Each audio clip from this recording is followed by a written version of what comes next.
selamat pagi, selamat hari Minggu, saudaraku sekalian. Mari kita bangkit berdiri, saudara. Saya mau mengajak kita betul-betul untuk mari kita dedikasikan waktu ini untuk kita bisa memuji dan menyembah Tuhan. Amin. Saudara ingat ada satu cerita waktu orang Farisi komplain ke Tuhan Yesus karena terganggu dengan orang-orang yang muji Tuhan. Lalu orang Farisi ini bilang begini sama Tuhan Yesus, tuh suruh diam dong tuh murid-muridmu orang-orang itu gitu ya. Lalu Tuhan Yesus bilang begini, ingat gak ada Tuhan Yesus mengatakan begini, kalau orang-orang ini diam bahkan batu-batu akan memuji Tuhan. Nah kemudian saya ingat lagunya Ron Kenoly, somehow waktu mungkin banyak di sini yang gak tahu Ron Kenoly ya, itu generasinya saya kali ya. Tapi saya ingat Ron Kenoly pernah bilang begini, saya tidak akan biarkan batu memuji Tuhan, saya akan memuji Tuhan. Saya mau mengajak kita memuji Tuhan, amin. Jadi kadang-kadang kita punya beban, kita punya pikiran, kita punya tantangan, kita semua punya, saya juga punya. Tapi sementara taruh dulu, oke? Mari kita taruh dulu, mari kita berikan pujian kita kepada Tuhan.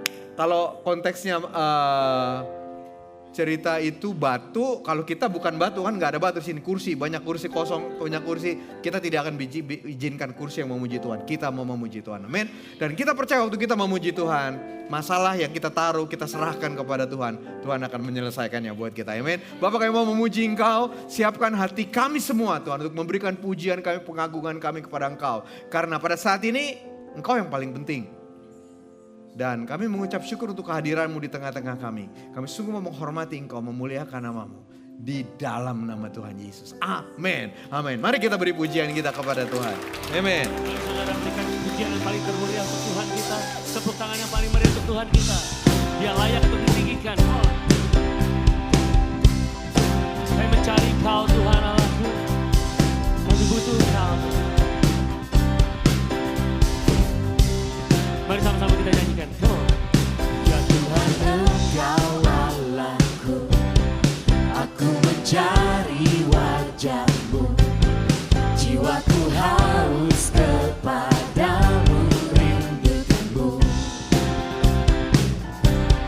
Ku pandang tempat kudus-Mu, sambil melihat kemuliaan-Mu, sebab kasih setia-Mu lebih baik dari hidup. Ya Tuhan Engkau Allahku, aku mencari wajah-Mu, jiwaku haus kepadamu, rindukanmu. Ku pandang tempat kudus-Mu Tuhan. Tempat kudus Sambil melihat kemuliaan-Mu, sebab kasih setia-Mu lebih baik dari hidup. ku memuji Tuhan seumur hidupku. Ku memuji Tuhan seumur hidupku, dan menaikkan tanganku demi nama-Mu. Sungguh Kau telah menjadi penolongku, di bawah naungan sayap-Mu, jiwaku melekat kepadamu. Amin. Mari sama-sama kita katakan sekali lagi. Tuhan Engkau Allahku, aku mencari wajah-Mu, jiwaku haus kepadamu, rindukanmu. Ku pandang tempat kudus-Mu, sambil melihat kemuliaan-Mu, sebab kasih setia-Mu lebih baik dari hidup. Ku memuji Tuhan seumur hidupku, Dan menaikkan tanganku. dan menaikkan tanganku demi nama-Mu. Sungguh Kau telah menjadi penolongku, di bawah naungan sayap-Mu, jiwaku melekat kepadamu. Ku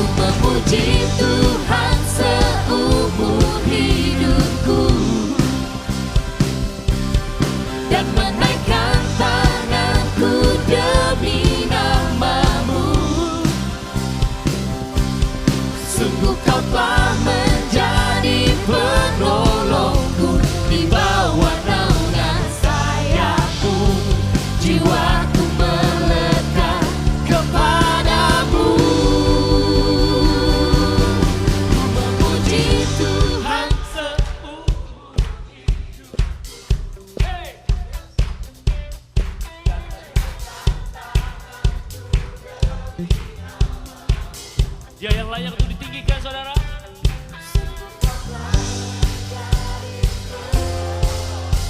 Di bawah naungan sayap-Mu, jiwaku melekat kepadamu. Ku memuji Tuhan seumur hidupku dan menaikkan tanganku demi nama-Mu. Sungguh Kau telah menjadi penolongku, di bawah naungan sayap-Mu, jiwaku melekat kepadamu. Yeah, yeah, yeah. Yeah, yeah, yeah. Yeah, yeah, yeah. Haleluya. Terpujilah Kau Tuhan. Kami terus mau meninggikan Kau, Allah yang hidup, Allah yang berkuasa, dan Allah yang telah mengalahkan maut. Mari katakan bersama-sama. Reason, His reason forever glorified. Reason, His reason, King Jesus is alive. Hallelujah, oh, oh, oh, oh. Hallelujah, oh, oh, oh, oh. Hallelujah, oh, oh, oh. Everybody jump around. Oh, oh, oh, oh. Hallelujah, oh,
Kami mengucap syukur Tuhan, kami menyembah Allah yang hidup Tuhan.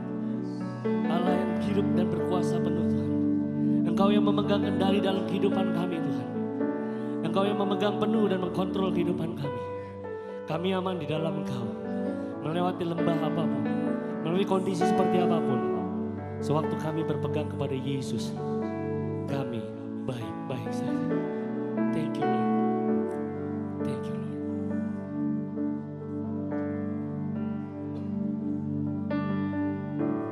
Can't go back to the beginning. Can't control what tomorrow will bring.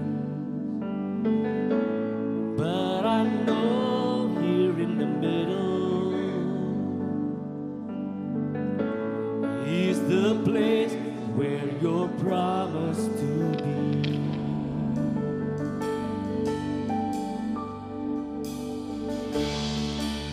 Not enough unless you come, will you meet me here again? 'Cause all I want is all you are. Will you meet me here again?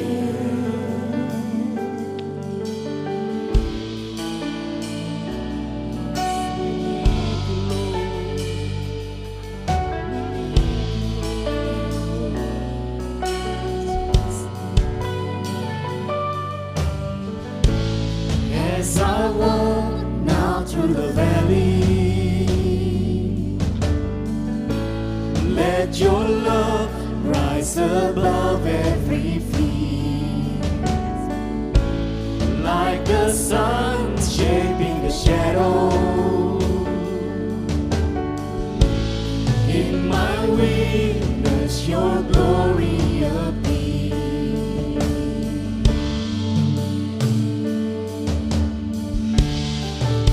Not enough unless you come. Will you meet me here again? 'Cause all I want is all you are.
Kami mengundang Kau Tuhan.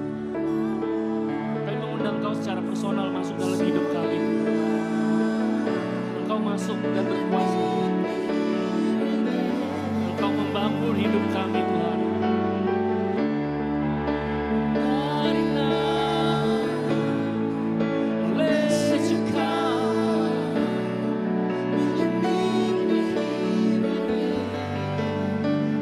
It's all I want.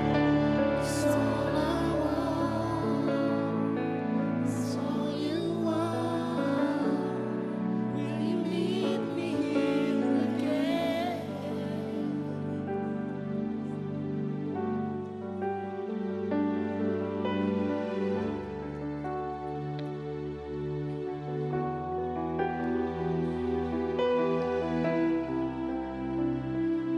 Thank you, Jesus.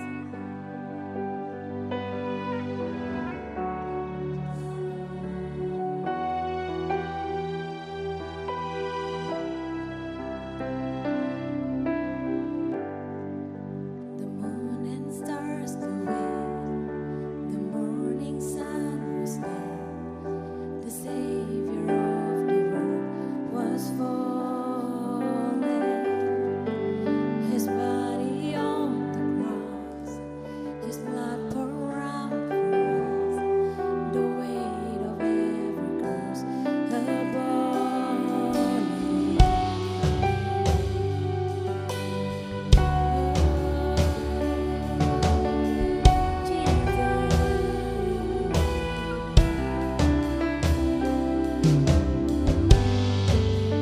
Final breath began as heaven looked away.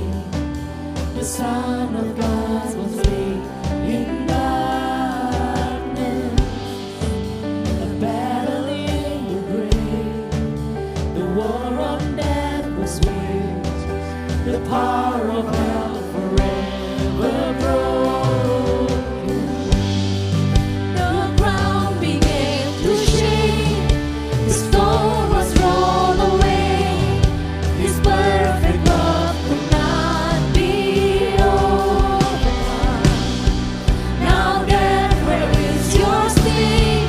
Our resurrected King has rendered you defeated.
Tuhan banyak berbicara mengenai kesesakan.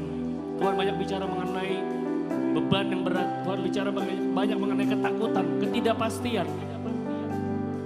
Semua hal-hal yang menghimpit kita, yang membuat kita tidak bisa keluar daripada keberanian kita. Pada hari ini Tuhan katakan, melangkah keluar, melihat keluar.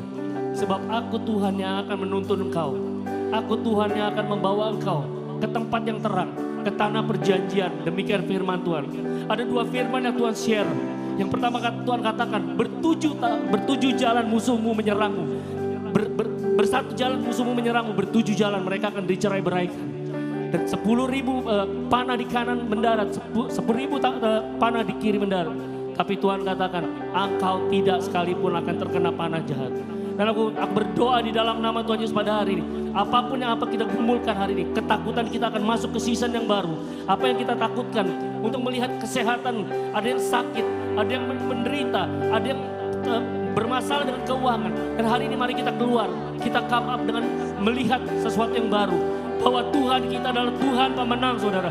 Tuhan yang sudah mengalahkan maut, saudara. Tuhan yang sudah berjanji 2000 tahun yang lalu katakan ini sudah selesai. Dan aku bersama-sama dengan kau. Dan mari kita imani, mari kita hidupi. Dan mari kita nyatakan kuasa kebangkitan Kristus terjadi dalam hidupku hari ini, besok, dan masa yang akan datang. Terpujilah nama Tuhan di dalam nama Tuhan Yesus. Lord, haleluya. We sing haleluya.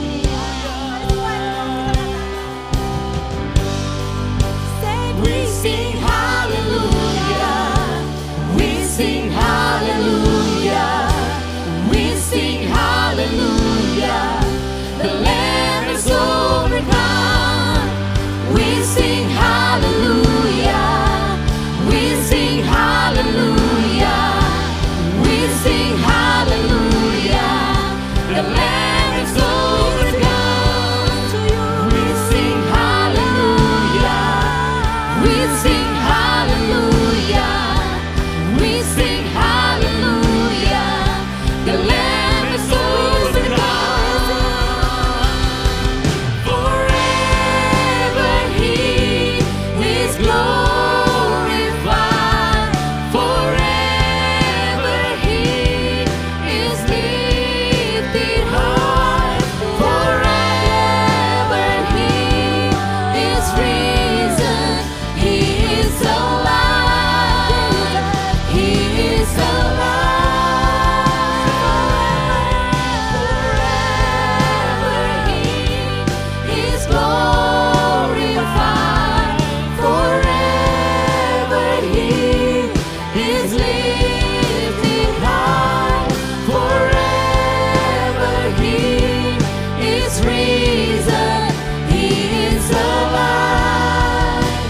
He is alive.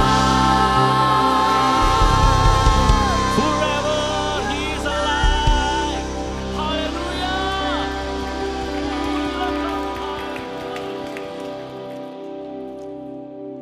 Firman Tuhan dalam Roma 5:17 dikatakan, sebab jika oleh dosa satu orang, maut telah berkuasa oleh satu orang itu, maka lebih benar lagi mereka yang telah menerima kelimpahan kasih karunia dan anugerah kebenaran akan hidup dan berkuasa oleh karena satu orang itu, yaitu Yesus Kristus. Saudara, kita sudah menerima kelimpahan kasih karunia.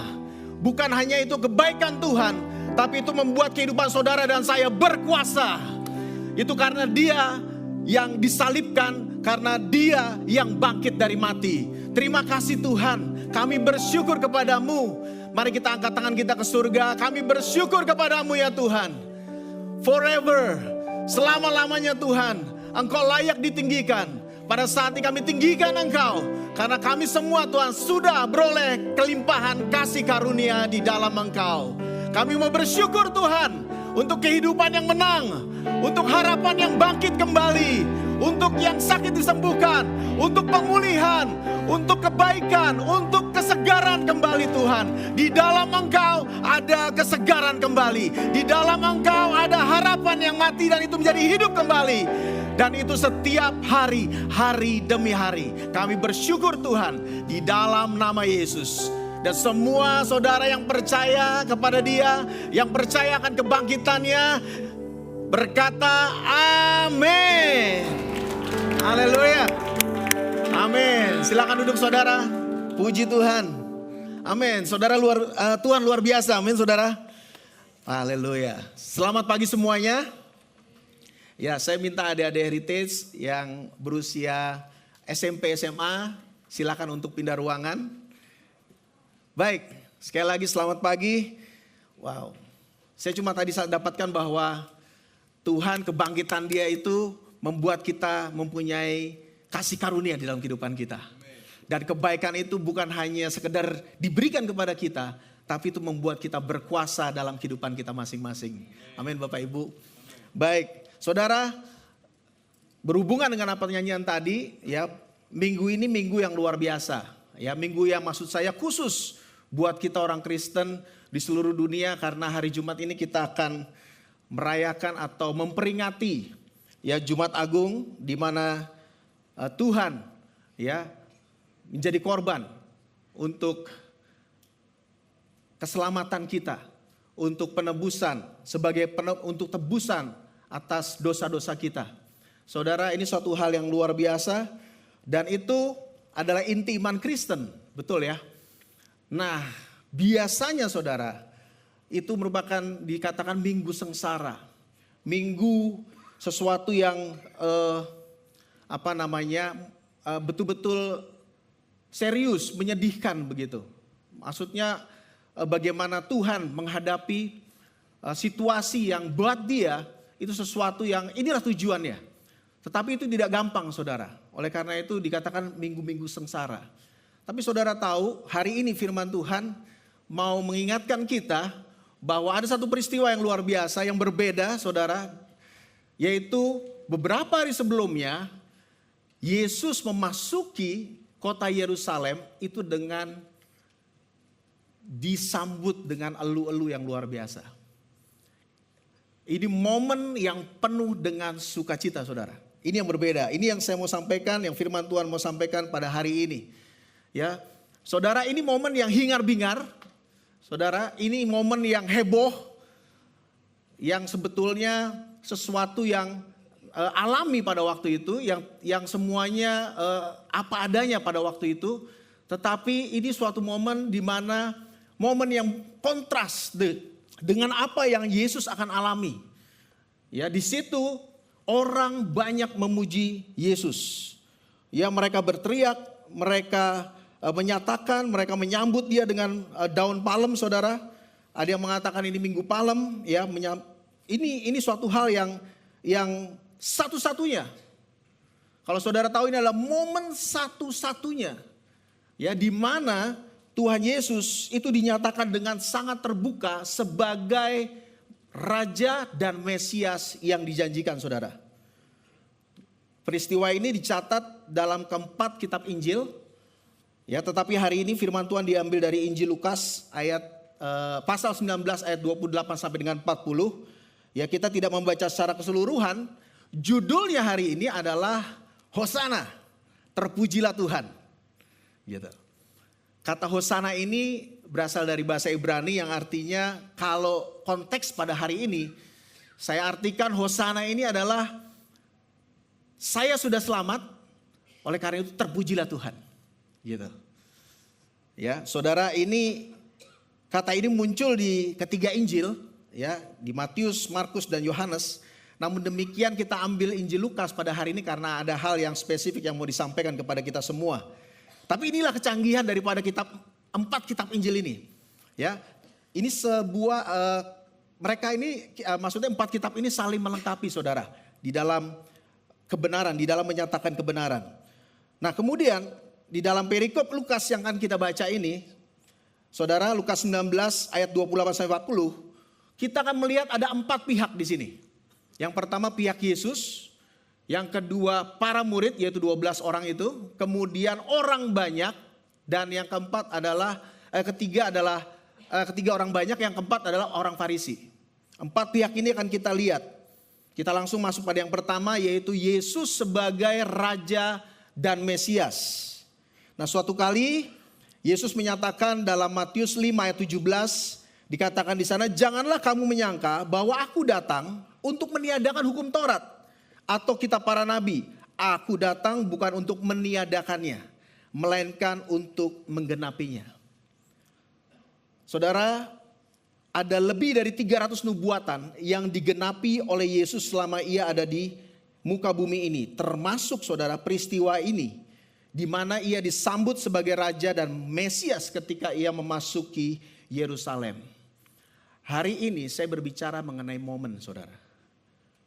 Ya, setiap kehidupan kita memiliki momen. Demikian juga ketika Yesus memasuki kota Yerusalem.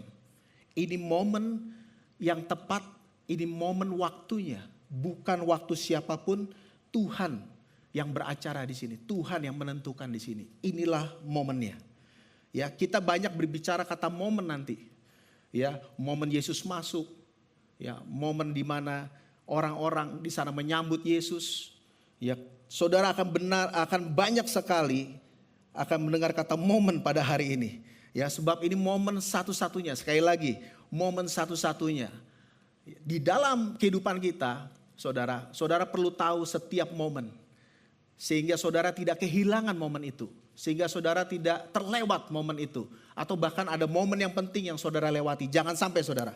Nah, demikian juga dengan momen ketika Yesus memasuki kota Yerusalem ini. Lukas 19 ayat 36-38. Sementara Yesus menunggangi keledai itu, mereka menghamparkan pakaiannya di jalan. Ketika ia mendekati Yerusalem, di tempat jalan menurun dari Bukit Zaitun, mulailah semua murid yang mengiringi dia bergembira dan memuji Allah dengan suara nyaring oleh karena segala mujizat yang telah mereka lihat. Kata mereka, terpujilah dia yang datang sebagai raja dalam nama Tuhan, damai sejahtera di surga dan kemuliaan di tempat yang maha tinggi. Ternyata peristiwa ini dicatat saudara. Ya, ini adalah penggenapan nubuatan yang telah berusia lebih dari 500 tahun dari Nabi Zakaria. Tepatnya ada di Zakaria 9 ayat 9. Kita baca bersama-sama nubuatan ini. 3, 2, 1. Bersorak-soraklah. Saudara dapat? Oh belum. Slide-nya belum sampai. Oke, saya baca. Zakaria 9 ayat 9 saya baca saja. Gak apa-apa. Bersorak-soraklah dengan nyaring, hai putri Sion. Bersorak-soraklah hai putri Yerusalem. Lihat rajamu datang kepadamu. Ia adil dan jaya. Ia lemah lembut dan mengendarai seekor keledai beban yang mudah. Saudara bisa bayangkan, ini momen-momen terakhir Yesus akan masuk kepada puncak pelayanannya. Ya, sudah 3,5 tahun, hampir saudara selesai di muka bumi ini. Tetapi luar biasanya, itulah Tuhan. Ya, tetap aja nubuatan ini tergenapi saudara di saat-saat terakhir di dalam pelayanan Yesus. Tuhan tidak pernah meleset, Tuhan tidak pernah gagal saudara. Amin. Katakan kiri kanannya, Tuhan tidak pernah meleset. Tuhan tidak pernah meleset, saudara. Ya, itu yang Tuhan, saudara bisa lihat 500 tahun baru tergenapi, tapi terjadi juga pada waktunya. Ya, dalam terjemahan ESV dikatakan di sana, righteous and having salvation is he. Ia benar, ini terjemahan bebas saya. Ia benar dan memiliki keselamatan. Humble and mounted on a donkey. Ya, bisa diartikan begini, ia rendah hati dan lemah lembut gitu ya. Nah, ada perbedaan saudara dengan raja-raja pada umumnya. Yesus ini mengendarai keledai saudara. Untuk menampilkan bahwa dia sebagai raja yang rendah hati dan lemah lembut. Dia berbeda dengan yang lainnya. Ya, mungkin mengandalkan kereta dan kuda, tetapi Yesus berbeda. Itulah hatinya, itulah hati Tuhan. Bagaimana dia sesungguhnya. Ya, di momen ini, saudara, dia terbuka dan ia menyatakan identitasnya yang asli sebagai Mesias. Dia terbuka, saudara, sebagai Mesias yang dijanjikan. Nah, kalau kita perhatikan, berbeda dengan sebelumnya. Di dalam Yohanes 12, Yesus masuk ke Yerusalem itu secara diam-diam. Ya, karena waktunya, ia katakan kepada para muridnya, waktuku belum tiba. Tapi dalam perarakan Yesus kali ini masuk ke dalam Yerusalem, Ini adalah momen menuju puncak pelayanannya, yaitu mati dan bangkit untuk menyelamatkan umat manusia, untuk menyelamatkan kita semua dari dosa-dosa. Artinya saudara, momennya dia tiba. Sekali lagi, kata momen di sini. Ini adalah momennya dia. Ya, dia bisa masuk Yerusalem kapanpun juga, tapi belum ada momennya. Tapi ketika momennya tiba, dia akan masuk dengan berbeda. Dia akan membiarkan dirinya dipuji. Dia akan membiarkan orang tahu identitasnya siapa, yaitu Raja dan Mesias yang dijanjikan itu. Nah saudara, sebagai Mesias dan Raja yang dijanjikan, dia lemah lembut dan rendah hati saudara. Tapi saudara harus tahu bahwa dia adalah Allah yang kudus. Yesus adalah Raja Mesias yang kudus saudara. Nah saudara bisa perhatikan di sini. Ya, di situ ada keledai, ya, ada daun palem kalau di dalam foto yang tadi. Saudara, kemudian ada manusia yang begitu banyak yang mengeluh-elukan Yesus. Kalau saudara lihat ini semuanya ciptaan Tuhan, saudara. Ya, daun palem, ya, itu yang menjadi perhatian. Kemudian juga keledai yang dipakai di situ. Ya, kemudian ada manusia yang begitu banyak. Saudara, ini tidak ada yang hasil ciptaan. Yang hasil ciptaan manusia itu cuma pakaian yang kemudian ditaruh di hampar di bawah, ya, yang jadi alas tempat duduknya dia. Tapi itu nggak kelihatan, saudara. Artinya apa sih? Ya, urusan kita itu nggak bisa, bukan sesuatu yang major, saudara. Sangat minor apa yang dilakukan oleh manusia. Semuanya yang ditampilkan di sini adalah Tuhan yang kudus, ya, Tuhan yang terpisah sebetulnya. Dia lemah lembut, rendah hati, tetapi dia menunggangi keledai. Artinya dia adalah Allah yang khusus, Allah yang kudus, Allah yang dipisahkan.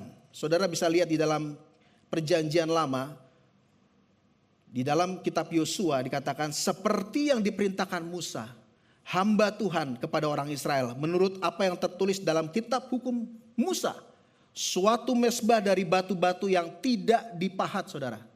Yang tidak diolah dengan perkakas besi apapun. Di atasnya lah mereka mempersembahkan korban bakaran kepada Tuhan dan mengorbankan korban keselamatan. Batunya aja bukan pahatan, saudara. Batu apa yang ketemu di alam. Ya, ciptaan Tuhan juga. Sesuatu yang tidak ada usaha manusia di situ. Ya, saudara bisa melihat hal itu. Saudara waktu saya membaca ini, waktu saya mempelajari ini, wow, Tuhan itu rendah hati. Dia lemah lembut, tetapi saudara harus tahu dia itu kudus. Dia itu berbeda dengan manusia.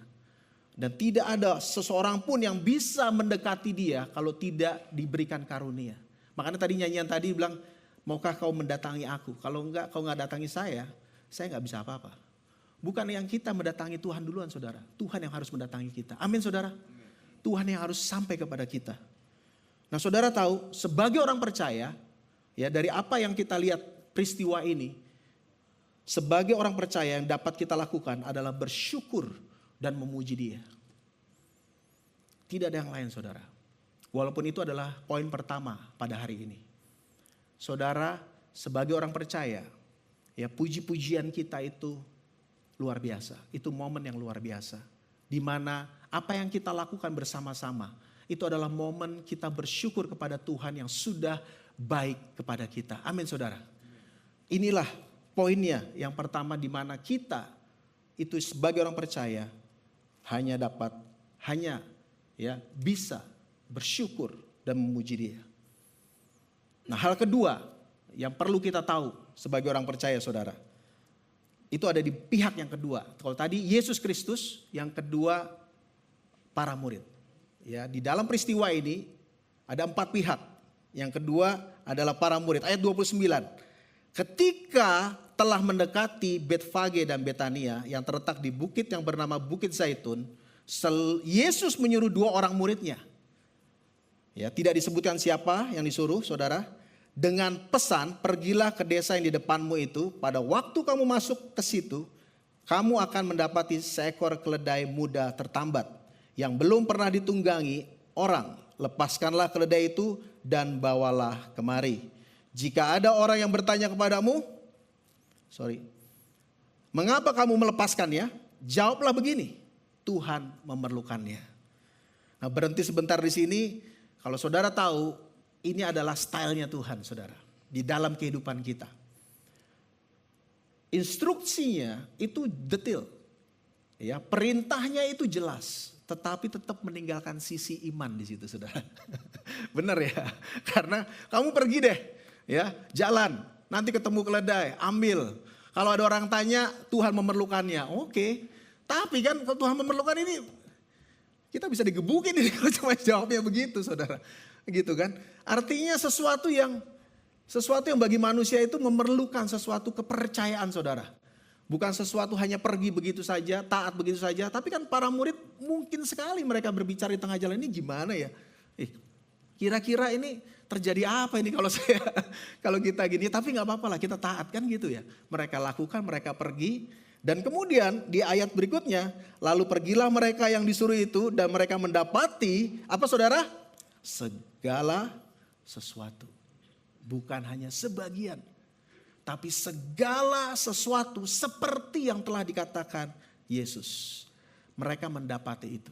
Terjadi, saudara. Bukan sebagian, bukan hanya partnya saja, depannya saja atau belakangnya saja, tapi seluruhnya. Apa yang dikatakan oleh Yesus, mereka mendapati semuanya terjadi. Nah, poinnya pada hari ini yang kedua, saudara, kalau tadi kita sebagai orang percaya memuji dan menyembah Dia. Poin yang kedua ini, ada hubungan antara Tuhan dan para murid. Ya, ada firman yang disampaikan, ada instruksi yang disampaikan oleh Tuhan kepada para murid. Dan mereka meresponnya dengan ketaatan. Saudara, jadi murid ya adalah orang percaya yang memiliki hubungan dengan Kristus melalui ketaatan kepada firman-Nya. Ada saling percaya di situ, saudara. Nah, ini dia. Dua hal ini, saudara. Yang pertama, kita memuji Tuhan dengan apa yang Tuhan sudah lakukan buat kita. Yang kedua, saudara, ya, kita dapat melakukan firman-Nya. Ya, kita merespon firman-Nya dan itu membangun hubungan kita dengan Tuhan. Kita semakin dekat dengan Dia, iman kita dibangkitkan dan itu semua ada di dalam ketaatan kita kepada firman-Nya. Saudara tahu, sampai saudara melakukan firman Tuhan, di situ saudara akan mengerti betapa luar biasa, betapa berkuasanya firman. Kita tidak pernah dapat mengetahui Dia, kita tidak pernah dapat mengenal Dia sampai kita mentaati firman-Nya di dalam kehidupan kita. Yohanes 15 ayat 16, bukan kamu yang memilih aku, tetapi akulah yang memilih kamu. Aku telah menetapkan kamu supaya apa, saudara? Kamu pergi. Ada respon yang harus dilakukan, saudara. Ketika sudah dipilih, dikasihi, ya, Tuhan baik sama kita, responnya ada, supaya kamu pergi dan menghasilkan buah dan buahmu itu tetap, supaya apa yang kamu minta kepada Bapa dalam namaku diberikannya kepadamu.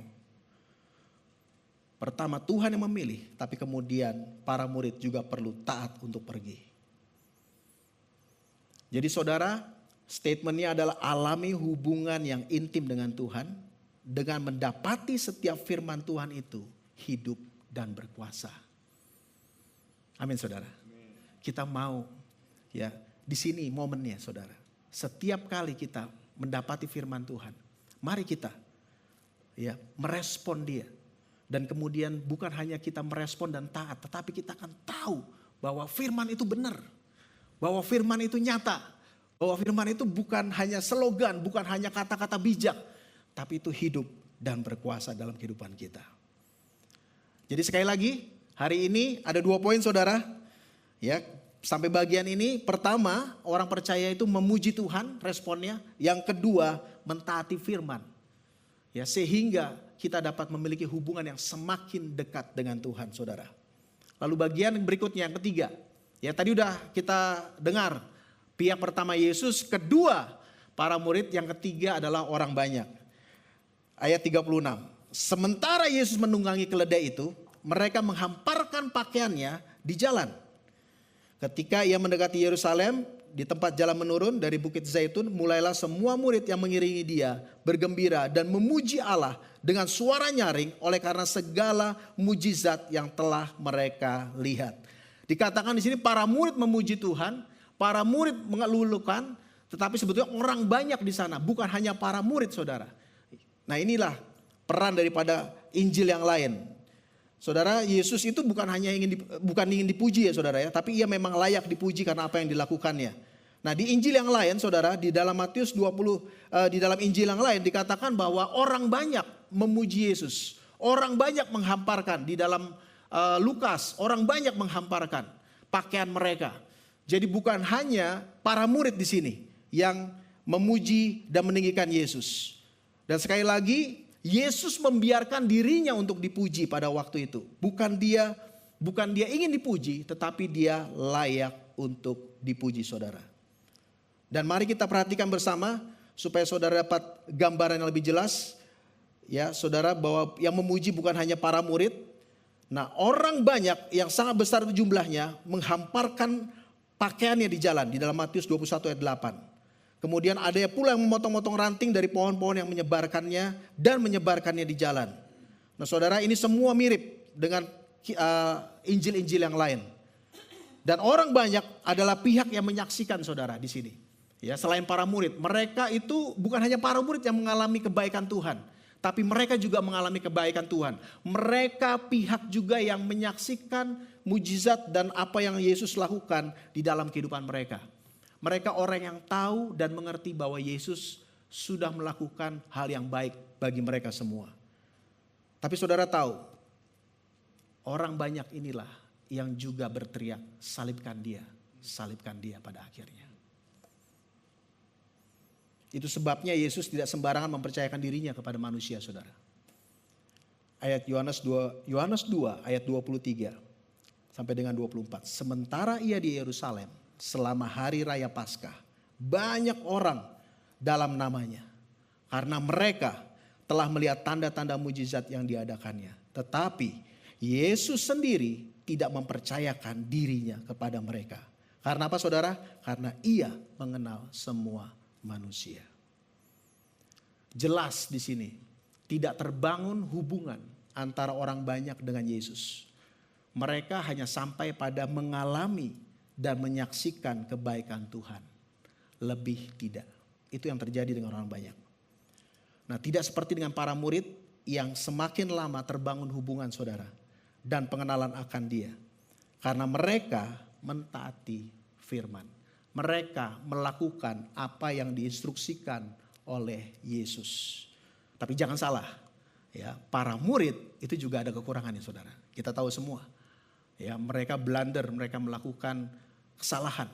Bahkan sebagian ada yang menyangkal Yesus. Tapi saudara lihat, mereka tetap kembali dipulihkan. Kembali kemana, saudara? Mereka waktu melakukan kesalahan, mereka kembali ingat apa yang Yesus katakan kepada mereka.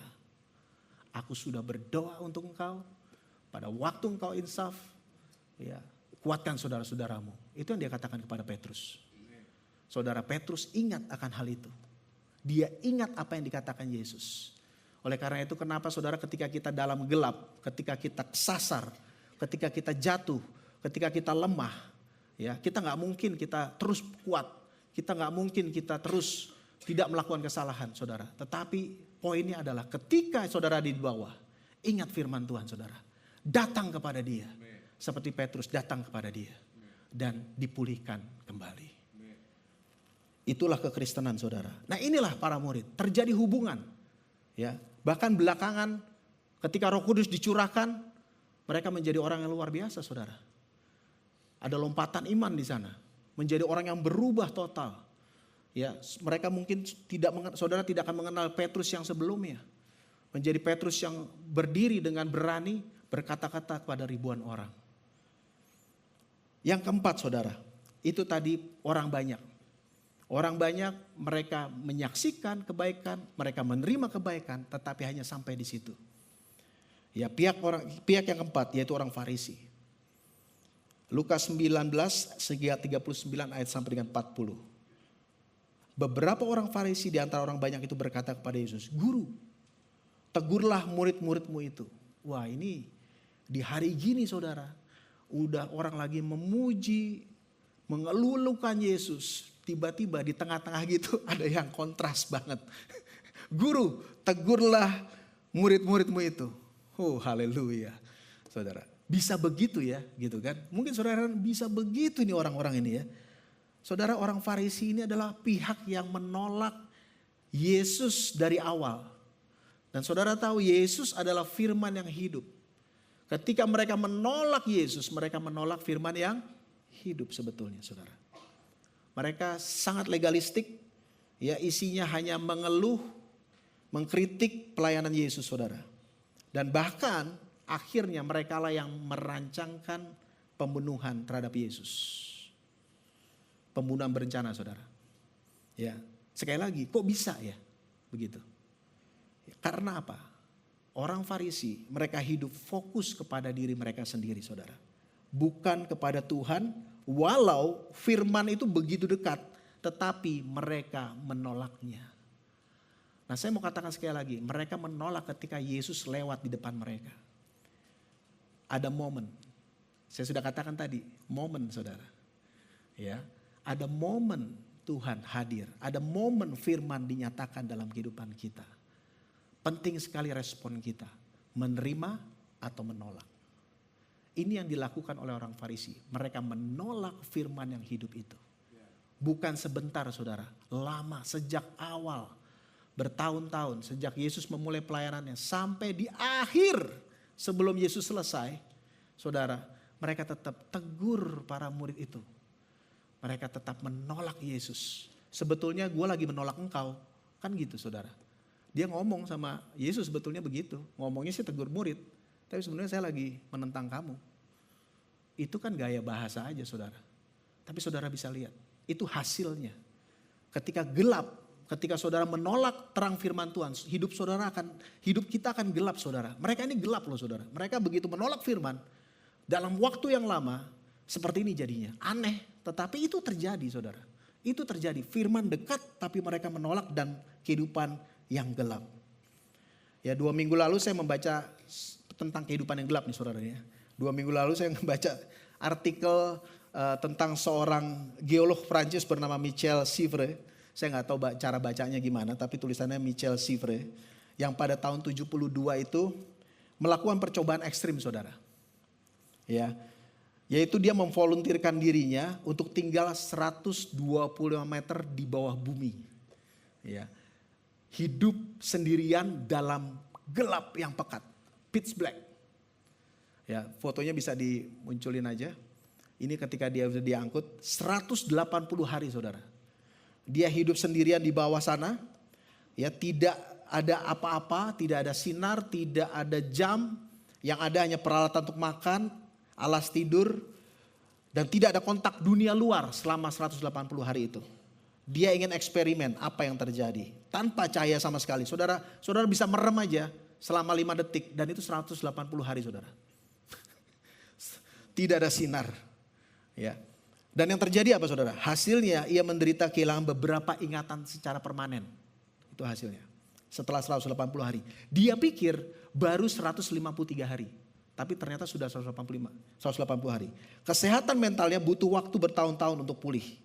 Ia menggambarkan gua itu sebagai malam tanpa akhir yang menghantuinya selama puluhan tahun. Jam tidurnya berubah saudara. Ukuran waktu berubah. Dia bilang nih saudara nih ya. Misalnya 1 jam. Ini udah selesai nih. Ini udah hidup biasa nih saudara. 1 jam. Tapi ternyata itu udah 2 jam saudara. Jadi berubah semua pikiran perhitungan-perhitungan dia. Ya, fisiknya itu bisa cepat pulih. Tapi dalamnya saudara yang hancur. Mental yang hancur. Fisiknya itu lemah karena dia di dalam ya, karena dia olah. Tapi lama-lama dia oke. Tapi dalamnya saudara itu yang susah pulih. Nah saudara demikian juga dengan kita. Kalau kita menolak firman, menolak mentaati. Sehingga kita hidup tanpa terang firman Tuhan saudara. Kehidupan kita akan gelap. Ya, kacau, tidak dapat menilai dengan benar. Saudara, segala sesuatu diukur itu dengan standar kita sendiri. Persis orang Farisi itu seperti itu. Mereka mengukur dengan standar mereka. Mereka hidup dengan dunia mereka. dengan alam semesta mereka. Kata Sifre, pikiran itu alam semesta, dia bilang gitu. Punya alam semestanya sendiri. Ketika kita tidak memasukkan firman Tuhan di dalam kehidupan kita, kita seperti hidup dengan dunia kita sendiri, dengan perhitungan kita sendiri. Itu yang membuat orang Farisi seperti itu. Dan jawab Yesus, itu yang terjadi saudara. Kenapa mereka bisa bertanya hari gini, tegur murid-murid itu. Itu yang membuat jadi, karena tidak hidup dengan terang firman Tuhan. Karena hidup dalam kegelapan. Berikutnya, lalu jawab Yesus. Itu kan pertanyaan tadi saudara ya. Ini jawab Yesus saudara. Aku berkata kepadamu, jika mereka diam, maka batu-batu ini akan berteriak. Ini hal yang lain lagi. Saudara tahu, ini momen yang lain lagi saudara. Ketika Yesus katakan mereka, kalau tidak memuji, batu-batu ini akan berteriak. Ya, di dalam Lukas 3 ayat 8, ya dicatat bagaimana Yohanes Pembaptis berkata mirip seperti apa yang Yesus katakan. Jadi hasilkanlah buah-buah yang sesuai dengan pertobatan. Janganlah berpikir dalam hatimu, Abraham adalah bapa leluhur kami. Karena aku berkata kepadamu, Allah dapat menjadikan anak-anak bagi Abraham dari batu-batu ini. Dua pernyataan yang mirip ini saudara. Maknanya adalah Tuhan itu punya momen, punya waktunya sendiri untuk saudara dan saya responi. Kalau kita tidak mau saudara dan membiarkan itu lewat, Tuhan bisa pakai orang lain untuk melanjutkan rencananya. Jadi kapan waktu yang terbaik saudara untuk merespon Tuhan dan memuji Dia dan melakukan firman-Nya? Kapan saudara? Rasul Paulus katakan dalam Roma 9 ayat 5b. Kita baca sama-sama lagi. 3, 2, 1. Dialah Allah yang harus dipuji sampai selama-lamanya. Amin. Amin saudara. Respon kita hari ini penting sekali. Ya, ini momen saudara dan saya. Ketika firman ini dibagikan, tidak ada yang biasa-biasa saudara. Semuanya itu luar biasa, semuanya itu khusus di dalam Tuhan. Ketika saudara mendengar firman Tuhan, respon saudara penting. Dan Paulus katakan, dia layak untuk dipuji selama-lamanya. Artinya apa? Sekarang saudara kita memuji Tuhan. Saya undang untuk tim musik naik, bangkit maju ke depan saudara. Ini momennya untuk kita dapat memuji Tuhan. Saudara, respon kita penting. Sekali lagi, kita memuji Dia dan kemudian kita melakukan firman Tuhan. Amin saudara. Saya undang saudara untuk bangkit berdiri. Nah saudara, di dalam momen ini, ya orang-orang banyak bersorak-sorak. Para murid bersorak-sorak memuji Tuhan. Karena Dia adalah Raja yang sejati, Raja yang sesungguhnya. Dia Allah yang perkasa. Dia Allah yang melakukan kebaikan buat kita. Amin saudara. Dia Raja segala raja. Dia Allah yang melakukan kebaikan. Dia Allah yang meninggikan. Dia Allah yang ditinggikan, yang layak ditinggikan. Karena Dia sudah melakukan hal yang luar biasa dalam kehidupan kita. Apa itu saudara? Dia sudah mati buat kita. Buat segala dosa-dosa kita. Dia tebus semuanya. Sehingga kita dapat memiliki kehidupan yang penuh dengan kemenangan. Yang berkelimpahan kasih karunia. Amin saudara. Saya undang saudara kita untuk memuji Dia pada hari ini. Amin. Kita mau meresponi Dia. Ya. Let's team musik. Come on, kita praise, kita pujikan Dia. Haleluya. Mari sama-sama kita puji Dia.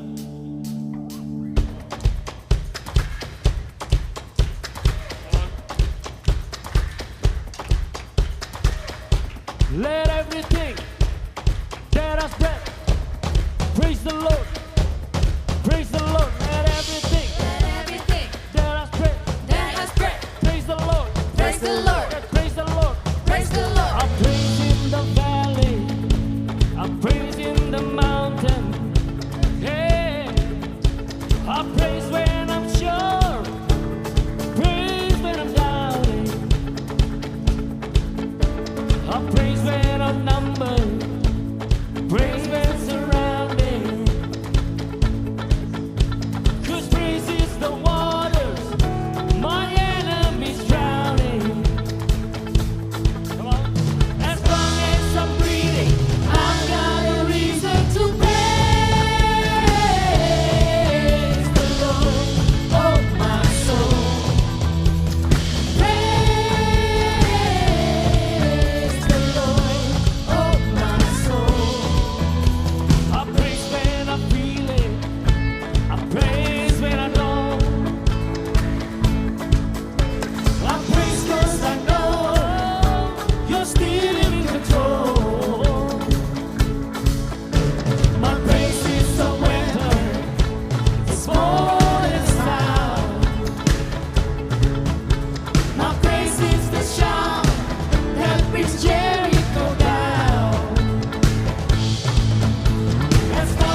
Tuhan Engkau benar, Engkau agung, jaya dan mulia Tuhan. Tuhan kami datang kepada Engkau, kami sudah mendengar firman-Mu Tuhan. Kami mau meresponi dalam kehidupan kami, bahwa Engkau Allah yang benar, Engkau Raja yang agung, Raja segala Raja. Terpujilah Engkau di dalam kehidupan kami, ditinggikanlah Engkau di dalam kehidupan kami. Dengan mulut bibir kami memuliakan Engkau. Terima kasih Tuhan. Di dalam nama Yesus, terpujilah namamu. Dan semua orang yang percaya mengagungkan Yesus berkata, amin. Beri kemuliaan bagi Tuhan, haleluya. Silakan duduk saudara. Silakan Alex. Selamat pagi Bapak Ibu, terima kasih Pastor Petra untuk firman disampaikan, sangat memberkati kita semua. Mari kita melanjutkan momen ini dengan membawa persembahan, persepuluhan dan persembahan misi kita ke dalam rumah Tuhan. Bapak Ibu dapat memberi persembahan secara tunai atau scan QR code atau melalui secara transfer. Untuk persembahan secara tunai dapat dimasukkan ke kotak biru di depan. Firman Tuhan untuk persembahan pada hari ini diambil di dalam Yakobus 1 ayat 17. Setiap pemberian yang baik dan setiap anugerah yang sempurna datangnya dari atas, dan diturunkan dari Bapa segala terang. Padanya tidak ada perubahan atau bayangan karena pertukaran. Mari Bapak Ibu kita mengingat ketika kita memberi persembahan, kita mengingat akan semua kebaikan, semua anugerah yang sudah kita rasakan dalam kehidupan kita itu berasal dari Tuhan, berasal dari Bapa segala terang. Mari kita berdoa. Tuhan, kami mengucap syukur untuk segala kebaikan yang Kau berikan Tuhan. Kami mengucap syukur untuk anugerah-Mu Tuhan pada setiap kami. Kami mengucap syukur untuk firman-Mu yang Kau berikan, janji-Mu yang Kau berikan pada setiap kami Tuhan. Kami mengucap syukur Tuhan, yang kami memberi persembahan, kiranya Tuhan Engkau memberkati persembahan kami, untuk Engkau pakai untuk memperluas kerajaan-Mu Tuhan, dan membangun gereja-Mu Tuhan. Terima kasih Tuhan, di dalam nama Tuhan Yesus kami mengucap syukur dan berdoa, amin. Ya Bapak Ibu, ada 2 pengumuman hari ini. Yang pertama, Good Friday Service. Jumat depan kita akan merayakan Good Friday atau ibadah Jumat Agung yang akan diadakan Jumat 19 April. Ya, ibadah 18 April. Ibadah hanya akan dilakukan 1 kali, sekali lagi ibadah hanya dilakukan 1 kali jam 10 pagi. Dan mari Bapak Ibu kita mengikuti ibadah Jumat Agung, bukan hanya sekedar sebagai rutinitas kita sebagai orang Kristen, tapi kita mau mengingat kematian Kristus di kayu salib, itu yang menjadi kekuatan dan kebangkitannya yang menjadi pengharapan kita ya, untuk setiap kita. Dan yang kedua, pengumuman yang kedua, ada Parents Equipping Session yang akan diadakan 26 April 2025. Jadi akan ada seminar parenting yang akan membahas spesifik terkait isu-isu terkini di anak muda, diantaranya LGBT, kecanduan game online, bunuh diri, self-harm, tetapi nggak ada isu-isu politik ya tentunya. Jadi acara ini akan terbuka untuk para orang tua yang mempunyai anak-anak preteen usia 10-12 tahun Bapak Ibu. Untuk bisa berpartisipasi, ya jadi untuk orang tua agar bisa mengantisipasi apa yang akan terjadi untuk anak-anaknya ke depannya. Dan tersedia juga penitipan anak yang akan diadakan di acara itu. Lalu Bapak Ibu dapat bisa mendaftar di meja pendaftaran di lobi setelah ibadah. Dan sebentar kita akan menonton video kesaksian berikut ini.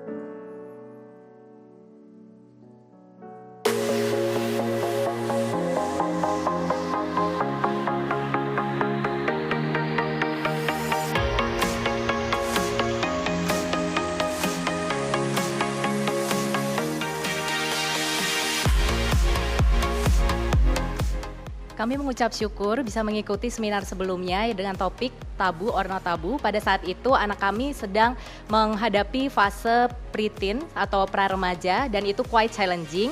Dan dengan seminar yang waktu itu kami ikuti, kami sangat terbantu untuk memperlancar komunikasi kami dengan anak kami. Sekaligus juga kami belajar bagaimana mengedukasi anak kami mengenai seks yang sesuai dengan firman Tuhan dan juga best practice dari narasumber. Yang kami aplikasikan dari seminar sebelumnya adalah kami sebagai orang tua mulai membangun hubungan dengan anak-anak supaya mereka ada dasar kepercayaan kepada kami berdua dan juga merasa aman untuk bisa mencurahkan hati mereka dan segala pergumulan yang mereka hadapi sehari-hari kepada kami sebagai orang tua. Juga kami belajar tentang metode pendekatan yang baru untuk berkomunikasi dengan anak-anak kami dan kami melakukannya dengan tidak malu-malu lagi, membahas hal-hal yang mungkin sensitif dan kami merasa hubungan kami dengan anak-anak lebih baik lagi.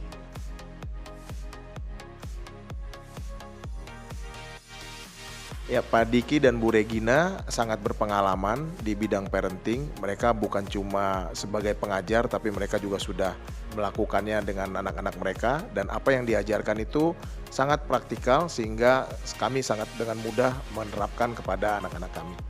Secara biblical apa yang perlu kita pelajari pada waktu itu. Selain itu karena mereka juga pengajar, jadi mereka bisa memberikan contoh-contoh gitu loh ya, atau hal-hal yang mungkin yang terjadi dalam keseharian gitu, dan itu yang membuat kita juga bisa membantu mempelajari lebih jauh lagi gitu kan. Mereka berdua adalah sosok yang berpengalaman dalam perkembangan anak, bahkan mulai dari usia dini sampai dengan remaja dan menjelang dewasa. Jadi menurut saya cara penyampaian juga sangat-sangat menarik dan interaktif dan pasti tidak akan membosankan.